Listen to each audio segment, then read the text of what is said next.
ওপার বাংলার জনপ্রিয় অভিনেত্রী শুভশ্রী গাঙ্গুলী এবার পর্দায় সাংবাদিকের ভূমিকায় দেখা মিলবে তার। মুক্তির অপেক্ষায় রয়েছে তার আগামী সিরিজ অনুসন্ধান। ইতোমধ্যে প্রকাশ হয়েছে সিরিজটির ট্রেলার। অদিতি রায়ের পরিচালনায় এই সিরিজে শুভশ্রীকে একটি ক্রাইম জার্নালিস্ট অনুমিতার চরিত্রে দেখা যাবে।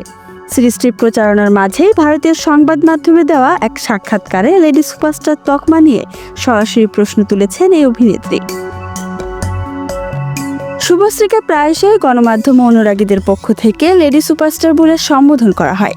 এই প্রসঙ্গে তিনি বলেন, আমাকে অনেকেই লেডি সুপারস্টার বলেন, কিন্তু কি শুধু সুপারস্টারের কথাটা কোথাও কোন অভিনেত্রীকে বলতে শুনেছেন? এটাও তো আমাদের মাইন্ডসেট, হয়তো আস্তে আস্তে বদলাবে।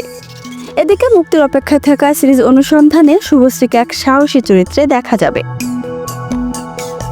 সিরিজটির গল্প মহিলা সংশোধনাগারের স্পর্শকাতর একটি বিষয়কে ঘিরে, যেখানে কোনো পুরুষের প্রবেশাধিকার নেই, তবুও একাধিক কারাবন্দী অন্তঃসত্ত্বা হচ্ছেন।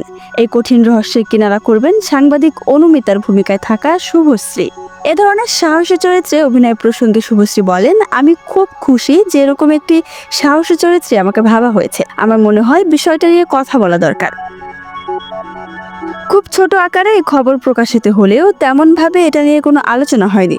আমরা তো শিল্পী, তাই আমাদের প্রতিবাদের মাধ্যমটাও একটু ভিন্ন রকম। শুভশ্রীর এই সিরিজ আগামী 7 নভেম্বর ডিজিটাল প্ল্যাটফর্ম হইচইতে মুক্তি পাবে। এর আগে ইন্দুবালা ভাতের হোটেলে তার অভিনয় প্রশংসিত হয়েছিল। তবে শুভশ্রীর আগামী সিরিজটি কেমন হবে তা শুধু সময়ের অপেক্ষা।